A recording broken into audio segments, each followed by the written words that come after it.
The Viking sword was a weapon of the Viking Age and main type of sword used in Europe during the Viking Age. Although called Viking sword, this style of sword was not exclusively limited to Vikings and was used by other people. Forging and production, morphology. The Viking sword was a weapon of the Viking Age.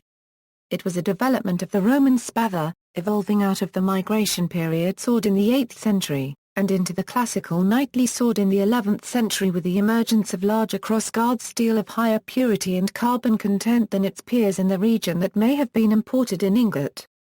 Blade length varied from 71 to 84 centimeters. Early examples have single, deep, wide fullers running the full length of the blade. Later examples have multiple narrow fullers. A fuller reduces the weight of the blade without compromising its strength. All have short single-handed hilts with triangle, lobed or cocked hat-style pommels. Pommels were made of iron and were heavier than on the earlier migration period sword.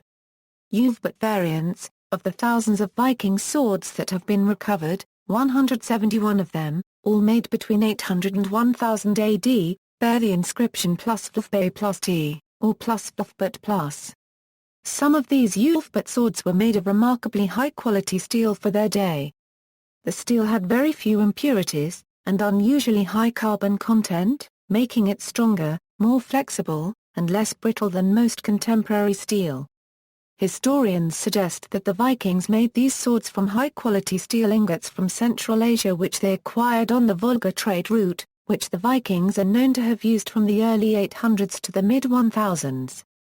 Steel of this quality required production in crucibles at much higher furnace temperatures than European blacksmiths of the time were capable of producing at their forges. There was no evidence that Europeans could make crucible steel themselves until the Industrial Revolution 800 years later. The Ulfbet swords made from this crucible steel would have had superior performance in battle. They were extremely rare and valuable, and would have been prized possessions of the most elite Vikings.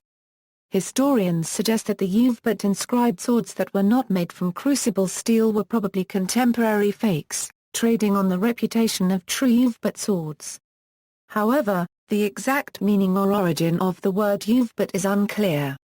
As these swords were made over a 200-year period, it is not possible they were all made by a single craftsman who was signing his work. The cross that appears twice in the inscriptions may be a reference to the Catholic Church, as certain church officials of the time included such crosses in their signatures. In TV and movies, there was a Nova, National Geographic special done in 2012 about the techniques to make a Viking sword.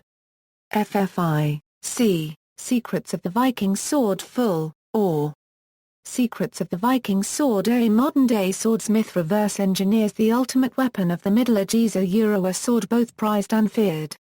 Aired September 25, 2013 on PBS. See also, Migration Period Sword, Gawood Sword, Firmouth Sword, References.